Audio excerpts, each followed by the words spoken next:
ಇದರಲ್ಲಿ ನಮ್ಮ ಸಂಗೊಳ್ಳಿನೇ ಫಸ್ಟ್ ಬಂದಿರುವನತ್ತಿಗೆ. ಹೌದಾ? ತೆಗೆದುಕೊಳ್ಳತ್ತಿಗೆ 25,000 ರೂಪಾಯಿ ಹಣ ಈ ಬಹುಮಾನವನ್ನು.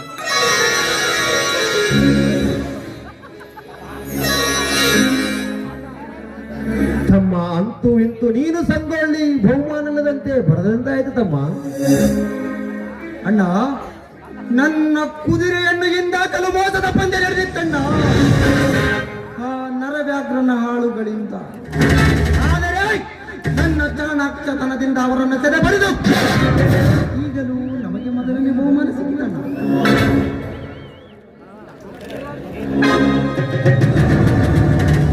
ಅಣ್ಣ, ಅತ್ತಿಗೆ ಆಶೀರ್ವಾದ ಮಾಡಿ.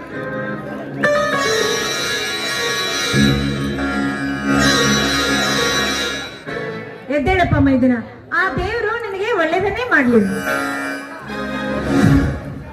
ತಮ್ಮ, ನಿನ್ನ ವಿದ್ಯಾಭ್ಯಾಸ ಏನಾಯ್ತಪ್ಪ? ಅಣ್ಣ, ಡಿಗ್ರಿ ಅಂತೂ ಮುಗಿಯಿತು, ಇನ್ನು ನೌಕರಿದೊಂದೇ ಬಾಕಿ. ಇದೇನು ಆಗ್ತಿದೇವಾ, ಗುಲಾಲಿನಲ್ಲಿ ಮುಳುಗಿರುವೆ ಅಲ್ಲ.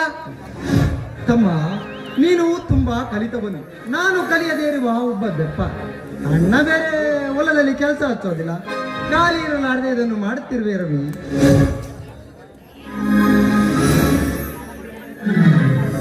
ಏನಂದ್ರೆ